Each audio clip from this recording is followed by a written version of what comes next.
So good morning everyone, I welcome you all to let's crack UPSC CSE. So इस session के अंदर हम लोग डिस्कस करेंगे संडे का जो आपका सेशन और आज का सेशन, दोनों के ही टॉपिक्स पे विल डिस्कस। संडे का जो टॉपिक होता है उसमें साइंस एंड टेक्नोलॉजी के बहुत सारे आज टॉपिक्स हैं और आज के भी पेपर में बहुत सारे टॉपिक्स आपके हैं, तो दोनों को ही हम लोग डिटेल्ड वे में डिस्कस करेंगे। So first of all let me inform you कि because I am not in my studio, so I have to take this session in this manner for 3-4 days। So आपका कवरेज जो है वो पूरा आपका रहेगा। So this session is presented by me, my name is Saurabh Pandey. अगर आप IAS exam की तैयारी कर रहे हैं अनअकैडमी से, आप मुझसे जुड़ सकते हैं। इंडिया के टॉप 80+ एजुकेटर से आप जुड़ सकते हैं। आपके पास मौका है एक बहुत इंपॉर्टेंट 6 मंथ जो आपके बचे हुए हैं प्रीलिम्स के लिए, तो इससे रिलेटेड आपका कई प्रीलिम्स स्पेसिफिक कोर्सेज आपके लॉन्च हो रहे हैं जो कि आज से ही उनकी शुरुआत हो रही है। तो अगर आप अभी तक आपने ज्वाइन नहीं किया तो इनको ज़रूर से करें। PDF स्टडी मटेरियल आपको अवेलेबल रहेगा, पूरा जो सिलेबस है वो कवर आपका रहेगा टॉप एजुकेटर्स के द्वारा। और ये बैच कोर्सेज हैं जो कि आपको 2021, 22 और 23 के लिए आपको प्रिपेयर करेंगे। मेरा भी एग्रीकल्चर जो ऑप्शनल है वो जनवरी 5 से शुरू हो रहा है, जनवरी 5 से, तो इसको भी बिल्कुल भी आपको मिस नहीं करना है।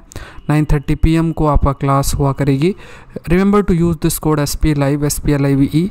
जैसे इस कोड का इस्तेमाल करेंगे अमाउंट विल रिड्यूस बाय 10%। आप आइकॉनिक सब्सक्रिप्शन ले सकते हैं। आइकॉनिक सब्सक्रिप्शन का जल्द से जो प्राइस है वो आपका इंक्रीज़ होने जा रहा है। और आप GS का सेपरेट सब्सक्रिप्शन ले सकते हैं और ऑप्शनल का सेपरेट सब्सक्रिप्शन 1 ईयर या 2 ईयर्स का आप ले सकते हैं। इनमें again if you are using this code SPLIVE, again the amount will reduce by 10%। मेरे कोर्सेस अवेलेबल रहेंगे, साथ में इंडिया के टॉप 80+ एजुकेटर्स के कोर्सेस आपके अवेलेबल रहेंगे। इस सेशन का जो PDF है आप SP करंट अफेयर्स से डाउनलोड कर सकते हैं। SP करंट अफेयर्स से आप डाउनलोड कर सकते हैं। साथ में आपको अपना मेंस आंसर सेंड करना है इस टेलीग्राम चैनल पे daily dose with S.Pandey। Unacademy में आप मुझे फॉलो कर सकते हैं unacademy.com/@SPLIVE में। पहला टॉपिक देखते हैं, any exploitation of sentinel island will wipe out tribals. ये बहुत ज़रूरी है। देखो ह्यूमन इंटरफेरेंस आपका लगातार इंक्रीज़ हो चुका है और ये जो ह्यूमन इंटरफेरेंस है वो कुछ स्पेसिफिक एरिया में ही वी कैन से लिमिटेड नहीं है। जो नॉर्थ सेंटिनल आइलैंड है, तो पहले आपको ध्यान में रखना है कि ये आइलैंड लोकेटेड कहाँ पे है।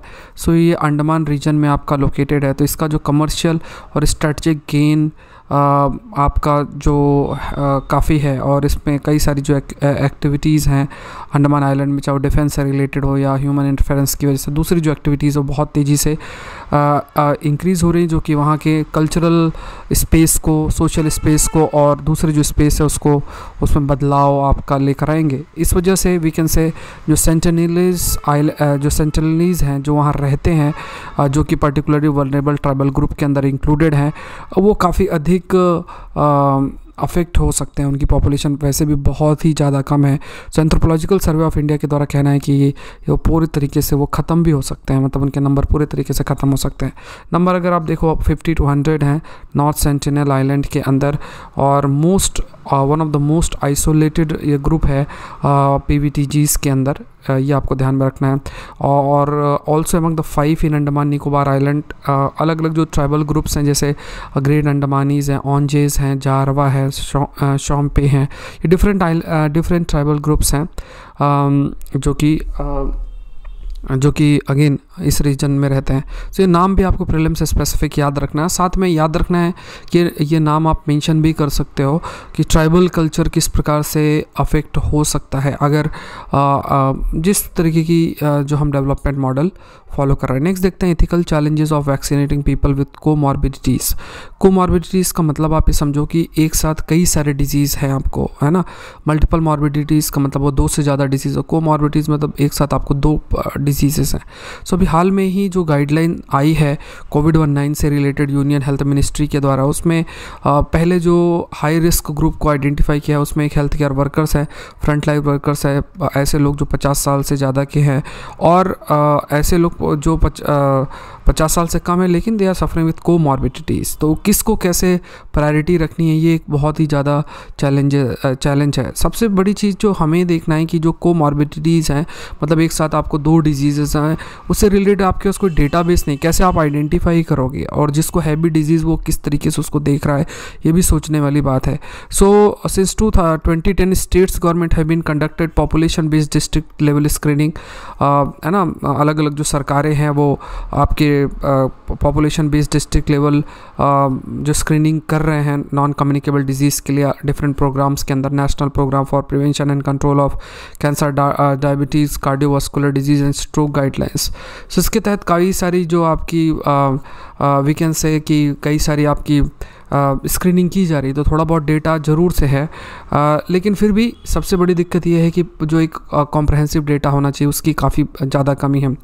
जो पुअर हैं, बिसाइड पुअर्स और पीपल्स इन रूरल एरियाज़, ये भी कहा जाता है कि millions of middle class Indians are unaware of their underline, उन्हें खुद ही नहीं पता कि किस क्रॉनिक कंडीशंस में या डिजीज़ उनको वो फेस कर रहे हैं। एक बहुत बड़ा चैलेंज ये भी है, वो है कि जो मेल और फीमेल की अगर बात की जाए, सो मेल्स ज़्यादा डेंजर में हैं। सो अगर आप प्रायोरिटी भी रखते हो तो किसको, मेल को पहले इंक्लूड करोगे, फीमेल को इंक्लूड करोगे। अगर आप उस पर जेंडर इशू को भी आपको ध्यान में रखना है जब भी आप वैक्सीन दोगे। तो जब अगर आप कोमॉर्बिडिटीज़ का फैक्टर कंसीडर भी कर रहे हो तो फीमेल आपकी कम प्रोन है इन कंपेरिजन्स टू मेल, तो मेल को आपको ज़्यादा प्रायोरिटी देनी पड़ेगी।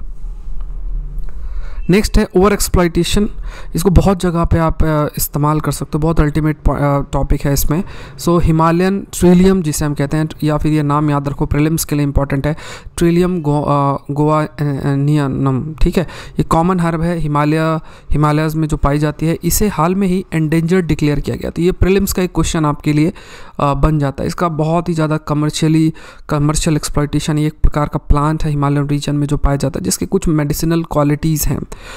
इस वजह से आप कह सकते हो कि इसको बहुत सारे लोग इसको तोड़ के लेकर आ रहे हैं, क्योंकि ट्रेडिशनल जो मेडिसिन है to cure disease like dysentery, wounds, skin boils, बहुत सी ऐसी जो डिजीज़ेज़ हैं उन डिजीज़ेज़ के खिलाफ ये इस्तेमाल किया जाता है। रिसेंट एक्सपेरिमेंट ने ये शो किया है कि rhizome of the herb is a source of steroidal saponins and can be used as anti cancer, anti ageing agent. तो इसका कुल मिला के ये है कि इसका डिमांड बहुत तेज़ी से बढ़ रहा है, क्योंकि मेडिसिनल क्वालिटीज़ इसमें काफ़ी अधिक हैं, और इस वजह से पोचर्स का भी बहुत बड़ा टारगेट बन गया। अगर आप इस प्लांट की बात करें तो ये टेम्परेट और सब अल्पाइन जोन्स में यह पाया जाता है, हिमालयन रीजन के इतनी हाइट में, फ्रॉम द सी लेवल 2400 से 4000 मीटर्स की हाइट में अबव द सी लेवल। ये इंडिया में, भूटान में, नेपाल में, चाइना में, अफगानिस्तान और पाकिस्तान में भी पाया जाता है।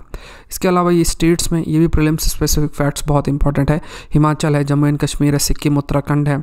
इसे नगचत्री भी कहा जाता है, ठीक है। ये भी आपको ध्यान में रखना है, ये लगभग 15 से 20 सेंटीमीटर हाइट की है इसकी हाइट है। तो ये जो स्पेशल फीचर्स है, मेंस में तो नहीं प्रश्न आपके आएंगे, मेंस में तो आप एग्जांपल के रूप में इसको इस्तेमाल कर सकते हो, लेकिन जो सबसे इंपॉर्टेंट है कि इसमें prelims specific statement based question इस प्लांट से रिलेटेड आपके ज़रूर से पूछे जा सकते हैं, क्योंकि इसका रीज़न सबसे बड़ा यही है कि स्पेसिफिकली ये टॉपिक प्रीलिम्स में पूछा जा सकता है। इंडियन फॉरेस्ट सर्विस का प्रीलिम्स में साथ में ही पेपर आपका होता है, प्रीलिम्स का पेपर साथ ही होता है।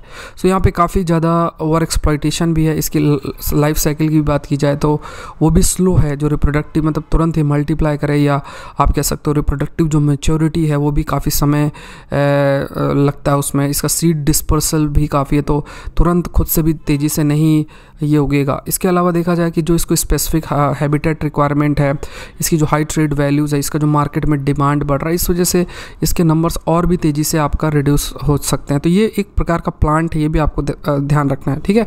सो ज़रूरी क्या है कि एक सस्टेनेबल कलेक्शन प्रोटोकॉल लेकर आना है। जैसे वहाँ लोग रह रहे हैं, लोकल कम्युनिटीज़, या कोई भी अगर उसको इस्तेमाल कर रहा है या लेकर आ रहा है, तो ऐसा नहीं होना चाहिए कि मन किया क्योंकि काफ़ी ज़्यादा इसका मार्केट डिमांड है तो पूरे के पूरे प्लांट्स निकाल के ले गए।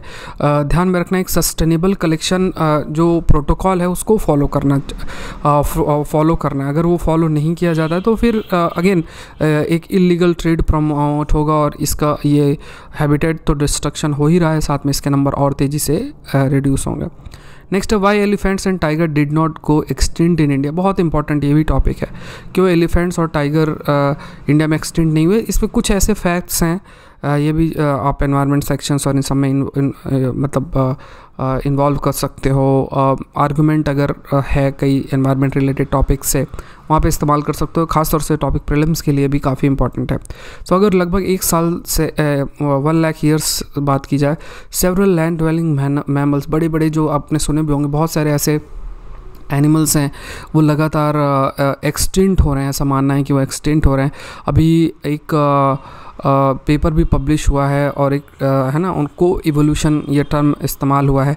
सो देखो क्या होता है कि सपोज़ करो एक एनिमल ए है, दूसरा बी है, बी इसका प्रीडेटर है, तो ये प्रीडेटर इसके और बढ़ते जाएंगे। तो अगर ये अपने आप को इवॉल्व नहीं करेगा तो इसके नंबर्स तेज़ी से, मतलब ये प्रीडेटर्स इसे ख़त्म कर सकते हैं। तो यहाँ पे इसको भी इवॉल्व, ऐसी बहुत सी स्पीसीज़ हैं जो कि अपने आप को इवॉल्व नहीं किए गए, जो भी सर्टेन एनवायरनमेंट में बदलाव हुआ है उसके बाद से उन्होंने अपने आप को इन्वॉल्व नहीं किया, और क्योंकि इवॉल्व नहीं किया तो इनको और भी कई चैलेंजेस फेस करने, और ये फिर ये धीरे धीरे एक्सटिंक्ट हो गई। ऑल द एक्सटिंक्ट स्पीसीज वे आर लार्ज, है ना, बड़ी स्पीसीज़ जो एक्सटिंक्ट हुई वो बड़ी थी, उनकी reproducing species slow reproducing species है। क्लाइमेट अगर बदलाव हो रहा है तब भी वो सर्वाइव नहीं कर रहे। मतलब कुल मिला के जो चीज़ें बदल रही हैं, आसपास का एनवायरनमेंट बदल रहा है, तो उसमें अपने आप को उन्होंने वो अपने आप को ढाल नहीं पाई हैं, अपने आप को इवॉल्व नहीं कर पाए। तो ये एक बहुत बड़ा फैक्टर था जिस वजह से वो एक्सटिंक्ट हो गई हैं। सो जो एनवायरमेंटल चेंजेस हैं उसका जो स्ट्रेस है उसको वो फेस नहीं कर पाए, मतलब सर्टेन जो चेंजेस है उसके लिए जो इवॉल्व होना चाहिए था वो इवॉल्व नहीं हो पाए। रिप्रोडक्शन भी बहुत स्लो था, रिप्रोड्यूस भी तेज़ी से नहीं हो पाई। अभी जो बेस्ड ऑन फॉसिल रिकॉर्ड एक पॉइंट ये कहा गया है कि जो एनवायरमेंटल चेंजेस तो पास्ट में वो काफ़ी तेज़ी से तो हुए ही हैं। दूसरा ये भी कहा गया कि जो लोग हैं, पीपल की जो प्रेजेंस है, जिन्होंने उनके आसपास के हैबिटेट को बदलने की कोशिश किया, ह्यूमन सेंट्रिक डेवलपमेंट की कोशिश किया, वो एक और बड़ा फैक्टर था जिस वजह से कई स्पीसीज़ आपकी एक्सटिंक्ट हुई हैं और कई स्पीसीज़ आपकी एक्सटिंक्ट हो रही हैं। India was also home to ostriches, है ना, ये कहा गया, मतलब ये भी आप ध्यान रखना है, ये ऑस्ट्रिचेस जो स्ट्रूथियो कैमलस जिसे कहा जाता है, सो उसका होम भी है। तो द ह्यूमंस में हैव बीन द रीज़न, कहा गया कि इंडिया में ये ऑस्ट्रिच पाए जाते हैं बट अब नहीं है। तो एक लोकल एक्सटेंशन के लिए, क्योंकि और देशों में पाया जाता है, ह्यूमन इंटरफेरेंस एक फैक्टर आपका बताया गया है। सो ऑस्ट्रिचेस अगर देखा जाए तो इंडियन आर्ट्स में भी इसको मेंशन है, कई सारे केव्स में आपको इसका प्रेजेंस मिल जाएंगे। और मे बी जो ह्यूमंस थे जो यहाँ रह रहे थे उसके एग को फूड के रूप में इस्तेमाल करना, ये सब बहुत से फैक्टर्स थे लोकल लेवल पे जिस वजह से इसका आपका एक्सटेंट हुआ। नेक्स्ट टॉपिक है बायोप्लास्टिक बैक्टीरिया के ऊपर। सो ये प्रीलिम्स का टॉपिक, इसमें मेंस का कोई प्रश्न नहीं बनेगा। बैक्टीरियम कॉल्ड ज़ोफिला डी नाइट्रीफिकेंस या ZD1, याद रखना ये रिसेंटली न्यूज़ में है, ये क्या है। So it will help in the production of bioplastic, plastic ऐसा जो बायोडिग्रेडेबल है। बायोप्लास्टिक की बात करें, केमिकल का यूज़ कम है। सो स्लज, वेस्ट वाटर, है ना, इनका इस्तेमाल करके ये हाइड्रोक्सी ब्यूटाराइट ये प्रोड्यूस आपका करता है। And this can again help in the production of bioplastic, easily जो प्लास्टिक प्रोड्यूस को ईजिली बायोडिग्रेडेबल है। तो यहाँ पे क्या है कि प्लास्टिक बहुत ह्यूज अमाउंट में जनरेट होती है और लैंड एरियाज़ जो खाली होते हैं वहाँ पे उसको रखा जाता है, ठीक है, उसको वहाँ पे मतलब उसको फिल किया जाता है, तो बहुत ज़्यादा पोल्यूशन भी कॉज होता है। तो अगर ये खुद से ही डिग्रेड हो जाए तो ये लैंडफिल्स की प्रॉब्लम जो है अर्बन एरियाज़ में वो भी काफ़ी कम होगी, ये याद रखना। अच्छा, जैसे मैंने आपको इन्फॉर्म किया है, अभी 2-3 डेज़ तक आपका सेशन इसी प्रकार से होगा, because I am not in the studio. So I request each of you कि आप लोग अपने सेशन को रोज़ देखते रहें, और जो है लाइक बटन आप ज़रूर से प्रेस करें, ठीक है, और शेयर भी आप ज़रूर से करें। कंसेप्ट द यूट्यूब चैनल है, 7000 सब्सक्राइबर उसमें हो गए हैं, 3000 और बचे हुए हैं। कमेंट सेक्शन में नीचे उसका लिंक दिया हुआ है, तो उसको आप क्लिक करो, और अगर आपने सब्सक्राइब नहीं किया तो ज़रूर से करो। और ये जो चैनल है इसमें हम लोग दूसरे जो सेशंस हैं, जैसे बेस्ट आंसर वाला सेशन है द हिंदू इंग्लिश में, ये सेशन तो यहीं चलेगा, द हिंदू इंग्लिश में आपको वहाँ पे हुआ करेगा। तो इस तरीके के और भी कई सेशंस होंगे। सो जैसे ही आपका 10K सब्सक्राइबर होंगे, आपका जो क्लास है वो शुरू हो जाएगी उस चैनल के अंदर, दूसरे जो सेशंस हैं। नेक्स्ट है, ये भी प्रीलिम्स का टॉपिक है, ग्रेस्टोडिया एग्निसेलस, ये न्यूली डिस्कवर्ड ऑर्चिड है, इसे ugliest orchid of the world के रूप में कहा गया। सो आप याद रखो ये कहाँ पाया जाता है, मैडागास्कर में, ठीक है। फंजाइज पर ये फीड करते, इसके लीव्स नहीं होते हैं, ये इसे थ्रेटेंड स्पीसीज़ के रूप में लिया जाता है ना। कुछ लॉ के तहत इसे प्रोटेक्ट भी किया जाता है इनसाइड प्रोटेक्टेड नेशनल पार्क। सो ये थोड़ा सा फैक्चुअल इन्फॉर्मेशन है, प्रीलिम्स के यहाँ पे ऐसे क्वेश्चंस आजकल बहुत कॉमन हो गए हैं, बहुत पूछे भी जा रहे हैं। नेक्स्ट है first potential radio signal from exoplanet, ठीक है। सो यहाँ पे आपको ध्यान में रखना है, इंटरनेशनल जो टीम ऑफ साइंटिस्ट हैं उन्होंने possible radio signals from planet beyond our solar system, जो हमारा जो सोलर सिस्टम है उसके बियॉन्ड जो सोलर सिस्टम है वहाँ पे कुछ सिग्नल्स वहाँ से डिटेक्ट किए हैं। और एक एक्सो प्लैनेट है, मतलब जो हमारे सोलर सिस्टम का जो प्लैनेट पार्ट नहीं है, सो उससे सिग्नल डिटेक्ट किए गए हैं। ये याद रखना, लो फ्रीक्वेंसी एरे क्या है, लोफर रेडियो टेलीस्कोप है नीदरलैंड में, और इन्होंने they have uncovered emission burst from Tau Bootis star system. तो ये आप याद रखना, ताओ बूट्स क्या है, ये स्टार सिस्टम है, ठीक है। इसमें एक हॉट जुपिटर भी है और जो कि गैसियस जायंट प्लैनेट है जो कि सन के बहुत क्लोज है। मतलब ये जो नया सोलर सिस्टम है, इस नए सोलर सिस्टम के पास ये ताओ बूट सिस्टम है, ठीक है, ताओ बूट सिस्टम है ना, ताओ बूट स्टार सिस्टम है जिसमें एक हॉट जुपिटर मतलब जैसा हमारे जुपिटर वैसा ही प्लैनेट, बट यह गैसियस आप कह सकते हैं, गैसियस जायंट प्लैनेट है। खुद का जो सन है इस सोलर सिस्टम का, इस सिस्टम का जो सन है इसके काफ़ी क्लोज है, इस वजह से हो सकता है इस रीज़न की वजह से ये गैसियस जायंट है। अब यहाँ पे आप ये ध्यान रखना, ताओ बूट्स क्या है, ये बाइनरी स्टेलर सिस्टम है और इसमें दो तरीके के आपके स्टार्स हैं। एक कहा गया हॉट और यंग एफ टाइप स्टार है, ताओ बूटिस ए कहा जाता है, और एक M3 रेड डॉर्फ स्टार्स हैं जिसे ताओ बूटिस बी कहा जाता है।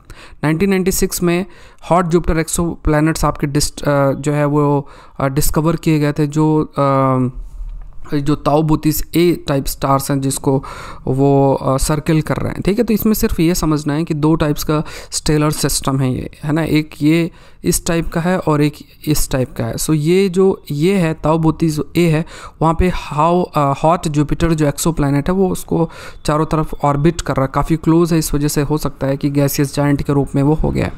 Tau Bootis the alien world has a mass almost 6 times that of Jupiter से 6 गुना इसका मास है, और जो ऑर्बिटल पीरियड है इसका वो है 3 days and 7.5 hours। सो ये कुछ फैक्ट्स आपको याद रखने चाहिए, प्रीलिम्स के लिए ये इंपॉर्टेंट होता है, मेंस में कोई क्वेश्चन इसमें नहीं पूछा जाएगा। नेक्स्ट देखते हैं, इकोनॉमी का बहुत अच्छा आर्टिकल है, laying the foundation of faster growth. So अगर अभी इस समय देखा जाए, ये टॉपिक आपका इकोनॉमी सेक्शन मेंस में भी पूछा जा सकता है। इस समय की स्थिति अगर आप देखते हो तो ये लाइन बहुत अच्छी है, आप मेंशन कर सकते हो कि जो ये फर्स्ट इकोनॉमिक क्राइसिस ऐसी है जो नॉन इकोनॉमिक फैक्टर्स उसके लिए रेस्पॉन्सिबल, मतलब महामारी है, कोरोना वायरस का जो पेंडेमिक है वो एक बड़ा फैक्टर है जिस वजह से जो इकोनॉमिक क्राइसिस है वो हम लोग फेस कर रहे हैं। अभी ज़रूरत क्या है कि अब देखो, कोई भी इकोनॉमी कई फैक्टर्स पर डिपेंड करती है, डिमांड पर एक आपका काफ़ी निर्भर करती है, और एक्सपेंडिचर अगर आप करते हो तो इसका मतलब क्या है कि डिमांड जनरेट होती है। लोगों के पास पैसा कम है तो अगर एक्सपेंडिचर सरकार करती है, गवर्नमेंट का एक्सपेंडिचर अगर होता है तो उससे भी इकोनॉमी आपकी बूस्ट करती है। जैसे कि आप एक सिंपल सी लैंग्वेज को समझो, सिंपल से उसमें अगर समझते हो, कोई भी प्रोडक्ट प्रोड्यूस हो रहा है, इस प्रोडक्ट को जब तक लोग खरीदेंगे नहीं तब तक वो प्रोडक्ट ज़्यादा बनेगा नहीं। तो ये जितनी भी प्रोडक्ट्स आप मैन्युफैक्चर करते हो या सप्लाई साइड की बात करो तो ये काफ़ी ज़्यादा निर्भर करता है आपका कि उस प्रोडक्ट की डिमांड किस प्रकार से है। तो उस डिमांड को बढ़ाने के लिए एक्सपेंडिचर बढ़ाना पड़ता है। लोगों के पास पैसा नहीं तो सरकार को फिर एक्सपेंडिचर शो करना है, तो गवर्नमेंट एक्सपेंडिचर का जो एक्सपेंडिचर कुछ एरिया में आपका बढ़ रहा है। उसके बाद कलेक्शन ऑफ GST की बात की जाए, वो थोड़ा सा इंक्रीज़ हो रहा है, इसका मतलब improved output of coal steel. अगर मतलब कुल मिला के बिजनेस एक्टिविटीज़ बढ़ेंगी तो, या कुछ एरियाज़ जैसे कोल स्टील और सीमेंट ग्रो हो रहा है तो इससे GST का कलेक्शन भी आपका इंक्रीज़ होगा। सम सेगमेंट ऑफ द इकोनॉमी जैसे हॉस्पिटैलिटी सेक्टर अभी ग्रो होने में और समय लगेगा, जब तक लोग आसानी से इधर उधर घूमने नहीं जाएंगे तब तक ये सेक्टर आपका ग्रो नहीं होगा। कुछ सेक्टर्स जो है they are acting as a engine of growth. अब गवर्नमेंट को अपना जो कैपिटल एक्सपेंडिचर है वो इन सेक्टर्स पे बढ़ाना पड़ेगा। ग्लोबल एनवायरनमेंट जो फॉर ट्रेड एंड ग्रोथ इस समय इज़ एन अनसर्टेन फैक्टर। कुल मिला के ये इसका रीज़न भी यही है कि अलग अलग देश अपनी अपनी पॉलिसीज़ बना रहे हैं, they are following the protectionist policy, protectionist approach. वो चाह रहे हैं कि कुछ स्टेप्स लिए जाए जिससे उनकी इकोनॉमी ग्रो कर पाए। जो कोऑपरेशन कोऑर्डिनेशन की ज़रूरत है वो आपका रिड्यूस हो रहा है। जो कोविड-19 की वजह से जो कई चेंजेस आपके हों उसके लिए क्या सॉल्यूशन होना चाहिए, इसके लिए भी कई अभी डेवलपमेंट होना बाकी है। वैक्सीन बन रही है लेकिन वैक्सीन का डिस्ट्रीब्यूशन सब तक पहुंचना और जो ट्रस्ट बिल्डिंग उस पर भी काफ़ी समय अभी लगेगा। 2021 की जो अगर पॉलिसी की बात की जाए, मॉनेटरी पॉलिसी जो RBI के द्वारा जारी की जाती है वो भी कुछ ऐसा प्रयास कर रही है कि दोनों चीज़ों को कवर किया जाए। खास तौर से जो ग्रोथ है, ग्रोथ पर फोकस्ड है, ठीक है। Reduction in interest rate through change in the policy rate. तो इंटरेस्ट रेट का रिडक्शन का रीज़न सिर्फ ये है कि आसानी से जो लोन्स है वो अवेलेबल रहें, बैंक्स को सेंट्रल बैंक से आसानी से कम रेट में पैसा मिल जाए और वो दूसरे जो बैंक्स हैं वो लोगों तक कम रेट में जो पैसा है वो दे सकें, तो वो पैसा कई सारे इंफ्रास्ट्रक्चर प्रोजेक्ट्स में इस्तेमाल हो सकता है।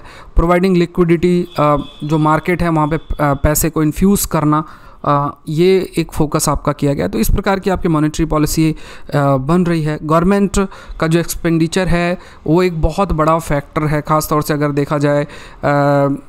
देखा जाए तो जो एक एक्सपेंडिचर होना चाहिए, डिफेंस है, दूसरी जो सर्विसेज है, पब्लिक एडमिनिस्ट्रेशन है, तो वो उतना एक्सपेंडिचर नहीं है। अगर गवर्नमेंट एक्सपेंडिचर होता है तो वो भी एक डिमांड क्रिएट करेगा और ओवरऑल इकोनॉमी के लिए भी सही है।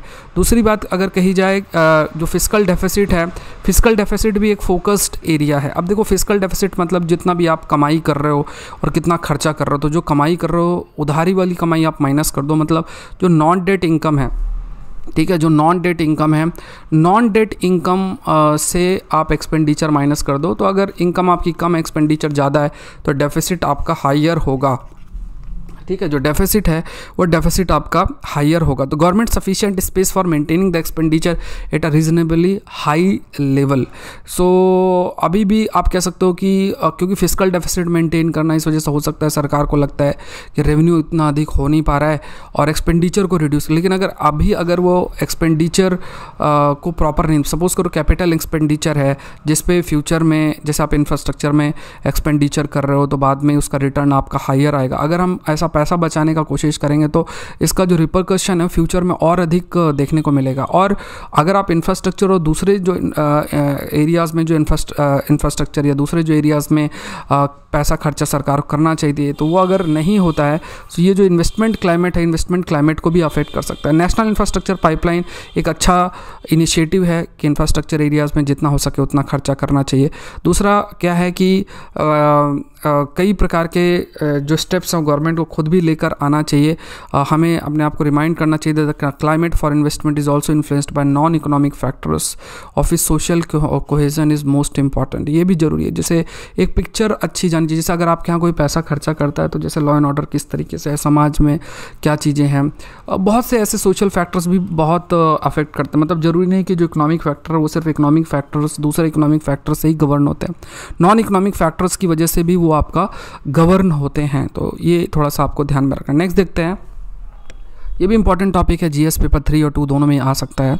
ये हेल्थ केयर सेक्टर से है, तो ये डेटा आप जरूर से याद रखो। India's health care is dark echo chamber. यहाँ पे ये फैक्ट आप याद रखो, 70% प्राइवेट और 30% पब्लिक है कंट्री में। 80% people they do not have any protection of health and out of pocket expense is as high as 62%। जो हमारा खर्चा है, जो हम लोग सरकार की तरफ से जो स्पेंडिंग है वो 1.13% ऑफ जीडीपी है। इसलिए एक्सपेंडिचर बढ़ाना बहुत ज़रूरी है, ठीक है। और जो हेल्थ केयर वर्कर्स हैं, नर्सेस हैं, मिडवाइफ्स हैं, पॉलिसी मूव्स, दूसरे जो अगर आप देखोगे तो उनका वी कैन से जो नंबर है उसका भी शॉर्टेज है। तो ये फैक्ट्स आप थोड़ा सा हेल्थ केयर से रिलेटेड कोई प्रश्न मेंस में आता है तो वहाँ पे आप इन फैक्ट्स को कोट कर सकते हो। अच्छा, इस सेशन का PDF आप डाउनलोड कर सकते हैं Telegram channel SP current affairs से। डेली डोज विद S.Pandey में जाके आपको अपना आंसर सेंड करना है और द कंसेप्ट चैनल को ज़रूर से सब्सक्राइब करना है। द फैक्ट इज़ 85% जो पॉपुलेशन है they can not afford high cost. अब देखो हो क्या रहा है, हेल्थ केयर सेक्टर का प्राइवेटाइजेशन हो रहा है। अब अगर आप प्राइवेट हॉस्पिटल में जाओ तो बहुत ज़्यादा बिल आता है, लोग अफोर्ड नहीं कर सकते हैं।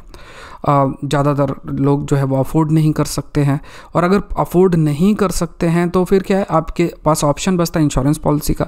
आयुष्मान भारत की अगर बात की जाए तो इसमें कुछ ही लोग, जैसे 12 करोड़ कार्ड होल्डर हैं, कार्ड होल्डर्स हैं, लेकिन उसमें 1.27 करोड़ पीपल ने ही इस का एडवांटेज लिया, इस स्कीम का एडवांटेज लिया है। दूसरा कि जब हम इंश्योरेंस की बात करते हैं तो इंश्योरेंस में हम सेकेंडरी और टर्शरी लेवल के हॉस्पिटल्स कवर कर रहे हैं, लेकिन जो बेसिक प्राइमरी लेवल की बात की जाए, जैसे नॉर्मल आपको बुखार होती है या नॉर्मल कुछ ऐसा हेल्थ केयर की आपको ज़रूरत है तो प्राइमरी हेल्थ केयर सेंटर्स बने हुए हैं, तो क्या वहाँ पे भी ये इंश्योरेंस वर्क करता है कि नहीं। और साथ में बड़े बड़े जो हॉस्पिटल्स वो जो जैसे मान लो कैंसर स्पेशलाइजेशन या जो एडवांस लेवल की टेक्नोलॉजीज़ हैं जिस पर बेस्ड आपके हॉस्पिटल्स हैं, इस वजह से कॉस्टली भी होते हैं। तो कुल मिला के जैसे प्राइमरी, सेकेंडरी और टर्शियरी लेवल की अगर आप हॉस्पिटल्स की बात करो जो डिफरेंट हेल्थ सर्विसेज को आपको प्रोवाइड करते हो, तो प्राइमरी हेल्थ केयर पर जो ध्यान देना चाहिए था वो ध्यान आपका नहीं दिया जा रहा है। तो इवन इंश्योरेंस की भी बात की जाए तो प्राइमरी हेल्थ केयर इग्नोर किया जा रहा है। दूसरा, social insurance scheme of such type with our demographic profile only prosper at the cost of neglecting public hospitals. तो ये भी कहा जाता है कि अगर आप सपोज करो पब्लिक हॉस्पिटल्स पर ध्यान दे नहीं रहे हो, आपने सोचा कि हमने इतने सारे प्राइवेट हॉस्पिटल्स बना दिए हैं जो कि सेकेंडरी और टर्शरी केयर पर फोकस्ड हैं, और इस वजह से हमें लगता है कि इस तरीके की स्कीम्स हैं, लोग इन प्राइवेट हॉस्पिटल्स को जाएं, एक्सेस करें और जो भी जिस तरीके की उनकी बीमारी है वो वहाँ पे अपना ट्रीट करें। और इस स्कीम के तहत क्योंकि इंश्योरेंस पॉलिसी है तो वो अफोर्ड कर पाएंगे, उन्हें आसानी से जो अमाउंट है वो नहीं पे करना पड़ेगा, अफोर्डेबिलिटी पार्ट इंश्योरेंस की वजह से बढ़ेगा। लेकिन ये जो थॉट प्रोसेस है, ये थॉट प्रोसेस एक चीज़ और रिफ्लेक्ट कर रहा है कि आप जो है पब्लिक हॉस्पिटल्स को जो इम्प्रूवमेंट होना चाहिए, क्योंकि पब्लिक हॉस्पिटल्स में लोग अगर जाएंगे तो वहाँ पे अफोर्डेबिलिटी पार्ट पर वो फोकस आपका ज़्यादा कर सकते हैं। अफोर्डेबिलिटी जो फैक्टर अगर देखा जाए सो वो एक ऐसा फैक्टर है जो कि यू कैन से कि अगर लोग अफोर्ड कर रहे हैं, अच्छा अगर आपको सुविधाएं मिल रही हैं तो आप उसी हॉस्पिटल में जाओ। तो पब्लिक हॉस्पिटल्स को आप नेगलेक्ट करो, तो ज़रूरी ये है पब्लिक हॉस्पिटल्स पर फोकस करना। इंडिया के health problems has 80-20 rule. 20% people can afford modern health care, 40% can not afford it at all. ठीक है, 20% लोग हैं मॉडर्न हेल्थ केयर को अफोर्ड कर सकते हैं, 40% वो अफोर्ड ही नहीं कर सकते, और 40% जो नॉन पुअर हैं पे विथ डिफ़िकल्टीज़। अगर मतलब जो पुअर नहीं है लेकिन फिर भी अगर लाखों का बिल आ रहा है तो कई लोग आसानी से पे नहीं कर सकते। 70 million of non poor slide into poverty on year two year basis, क्योंकि हेल्थ एक्सपेंडिचर इतना बढ़ रहा है कि गरीबी में वो चले जा रहे हैं इतना खर्चे की वजह से। So because of the problem of access, affordability, absence of quality man power, rent seeking behaviour of staff, more than 80% people routinely reach registered medical practitioners who are not trained to treat patients. So ये बहुत बड़ा factor, क्योंकि आपने उस infrastructure पर focus किया नहीं है और इस वजह से वी कैन से कि ऐसे लोगों तक पेशेंट्स पहुंच रहे हैं जो कि जिन्हें इतने अच्छे तरीके से वो ट्रेन नहीं है कि किस तरीके से जो डिजीज़ है उसको डील करना चाहिए। तो 3 ऑप्शंस हैं हमारे पास। वो ये है कि जो नंबर ऑफ़ डॉक्टर्स वो बढ़ाना ज़रूरी है।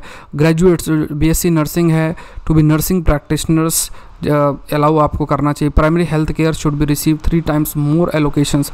प्राइमरी हेल्थ केयर पर भी आपको बहुत फोकस करना ज़रूरी है, ये भी एक पॉइंट ध्यान रखना। तो देखो ये सारी जो बातें हैं जो आपकी मेंशन्ड हैं इनको आप ज़रूर से कोट कर सकते हो और ये सारे फैक्टर्स बहुत ही अधिक इंपॉर्टेंट्स हैं, आप मेंशन कर सकते हो। तो it is not common knowledge yet that India public system है शॉर्टेज ऑफ नर्सेस की भी कमी है।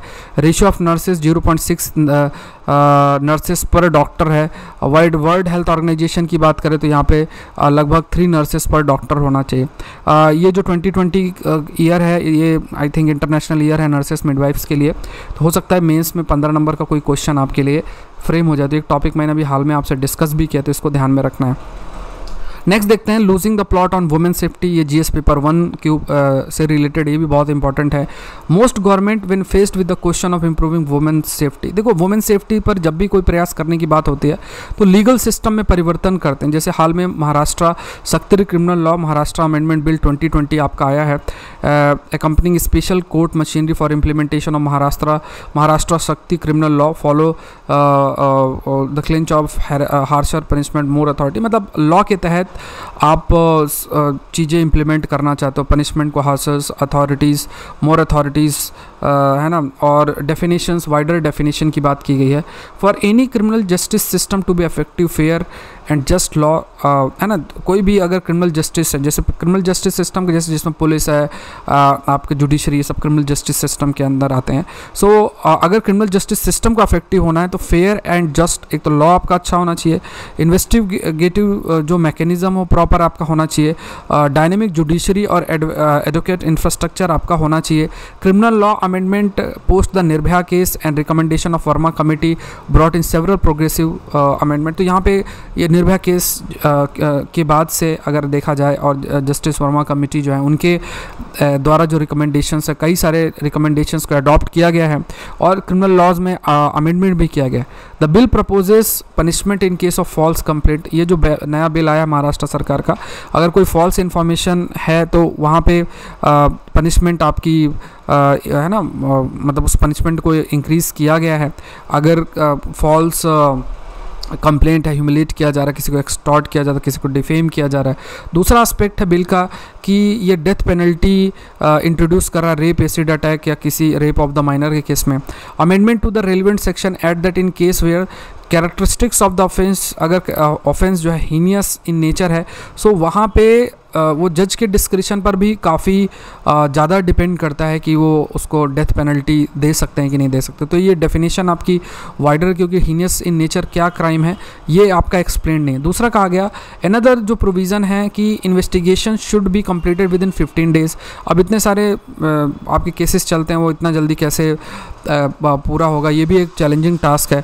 सो ट्रायल 30 डेज़ में और अपील 45 डेज़ में होना चाहिए। तो टाइम बाउंड मैनर में करने की इसमें बात की गई। करंट सिस्टम में देखा जाए तो पुलिस ऑफिसर्स हैं, उन्हें बहुत सारे केसेस संभालने पड़ते हैं, तो वो कैसे इसको इम्प्लीमेंट करेंगे ये भी सोचने वाली बात है। दूसरा कहा गया कि कुछ चीज़ें इसमें जो रखी गई हैं वो ऑलरेडी कवर्ड हैं IPC के अंदर। जैसे बिल जो है it introduces section 354E harassment of women by any mode of communication, है ना, into the IPC aiming to punish intimidation of women through social media. अगर किसी वुमेन को सोशल मीडिया इलेक्ट्रॉनिक प्लेटफॉर्म के द्वारा इंटिमिडेट किया जाता है तो वो भी एक क्रिमिनल ऑफेंस के रूप में आप उसको ले सकते हो। सो ऐसा ऑलरेडी IPC और IT एक्ट के अंदर एग्जिस्ट करता है। सो ये नया सेक्शन इसमें इंट्रोड्यूस किया गया है।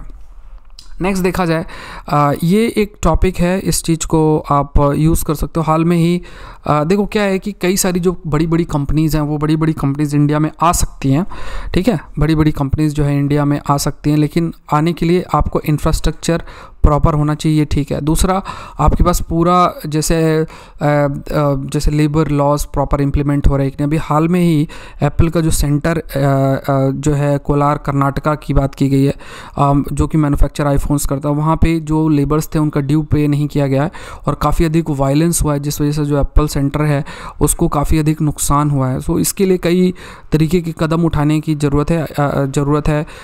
इवन जो एप्पल है इसने ऑल फ्रेश जो प्रोडक्शन ऑर्डर्स हैं on hold for its Taiwanese supplier Wistron, जो विस्ट्रॉन है जो फ़ोन बना के एप्पल को देती है, तो वो इसके सारे जितने भी वी कैन से जो फ्रेश प्रोडक्शन ऑर्डर है उसको होल्ड में रख दिया है। हो सकता है कि कोलार कर्नाटका में इसको मैनेज करने का काम भी इसका विस्ट्रॉन का होगा, इस वजह से होगा। तो इवन इस तरीके के जो इंसिडेंट्स होते हैं वो इंडिया में इन्वेस्टमेंट क्लाइमेट को अफेक्ट कर सकते हैं। इवन इंडियन प्राइम मिनिस्टर भी इससे काफ़ी एक तरीके से सीरियस इस चीज़ को ले रहे हैं और ये एक सोचने वाली बात भी है, क्योंकि इतनी बड़ी कंपनी है, अगर कोई भी ऐसा इंसिडेंस होता है तो दूसरे बड़ी बड़ी कंपनीज वो भी सोचेंगे कि यहाँ पे सेंटर सेट करना सही नहीं है, चाइना ही ठीक है, और चाइना से अपने आप को शिफ्ट भी नहीं करेंगे। ये सब चीज़ें हैं। दूसरा, ये टॉपिक मैंने बहुत डिटेल में आपसे डिस्कस किया है आंध्र प्रदेश की जो सरकार है और आंध्र प्रदेश की सरकार और वहाँ के हाई कोर्ट और सुप्रीम कोर्ट के द्वारा, ठीक है। सो आप और इसमें आर्टिकल 356 के बारे में, तो 19 दिसंबर का सेशन आप देख सकते हो, अगर आपने नहीं देखा इसको ऑलरेडी हम लोगों ने डिटेल में सारी चीज़ों को कवर किया हुआ है, ठीक है। सो इसको आपको मिस नहीं करना। 19 दिसंबर के सेशन में ऑलरेडी कवर्ड है। नेक्स्ट है India to bring more nations into coastal radar network. So coastal region की बात करें, इंडिया में 7,500 किलोमीटर की आपकी कोस्ट लाइन है, और ये जो कोस्ट लाइन है इसके अलोंग अगर देखा जाए मेनली जो आपका इंडियन ओशन रीजन है, इस इंडियन ओशन रीजन में इंडिया अपने डोमिनेंस को मेंटेन भी करना चाहता है, चाइना के इन्फ्लुएंस को भी रिड्यूस करना चाहता है, साथ में ट्रेड ढंग से हो सके, इसलिए अलग अलग जो कंट्रीज़ हैं उनके बीच प्रॉपर कोऑर्डिनेशंस हो। सो अपने एफर्ट को और फर्दर एक्सपैंड करने के लिए the coastal radar chain network main to enable real time monitoring of the high seas मतलब 200 नॉटिकल माइल्स जो एक्सक्लूसिव इकोनॉमिक जोन है उसके बियॉन्ड का जो एरिया है। Expand India's assistance for capacity building to Indian Ocean state. तो यहाँ पे कई सारे जो देश हैं वो साथ और आ रहे हैं, पहले जो देश है उसमें भी एड ऑन आपके किए जा रहा है। ऑलरेडी मॉरिशस, सेचेलिस, श्रीलंका ऑलरेडी इस कंट्रीज़ इंडिया के जो कोस्टल रडार चेन नेटवर्क है उसका पार्ट है। सो म्यांमार है, बांग्लादेश है, मालदीव्स है, इसको भी इस नेटवर्क का पार्ट बनाया जाएगा, जिससे कि जैसे नेवी है, इंफॉर्मेशंस आपकी ऑलरेडी शेयर की जा सकती हैं, है ना। तो जो हाई सी रीजन में मूवमेंट है उस पर और नज़र आपकी रखी जा सकती है। क्वेश्चन देख लो, explain the impact of messy urbanisation on tribal culture. तो इसका आंसर आप मुझे डेली डोज विद S.Pandey इस टेलीग्राम चैनल पे आप सेंड कर सकते हैं।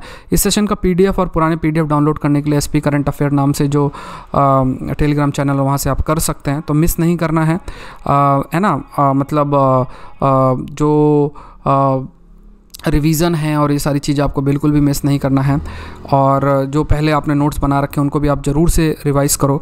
अभी 3-4 डेज़ आपका सेशन इसी प्रकार से चलेगा, क्योंकि because I am not in the studio, so I request each of you कि आप लोग अपना जो सेशन है, जो आप नोट्स प्रिपेयर करते हो उसको आप कंटिन्यू रखो। द कंसेप्ट चैनल को अगर आपने सब्सक्राइब नहीं किया तो ज़रूर से सब्सक्राइब करो, लिंक नीचे दिया हुआ है, कमेंट सेक्शन में ही आपको मिल जाएगा। सो जैसे 10K सब्सक्राइबर आपके हो जाएंगे तो we will start the session. और दूसरा जो इंपॉर्टेंट पॉइंट है कि आप लाइक ज़रूर से किया करो, it hardly take less than 1 second, तो आप उसको सिर्फ बटन प्रेस करना है, शेयर ज़रूर से करो। Thank you everyone and let's crack.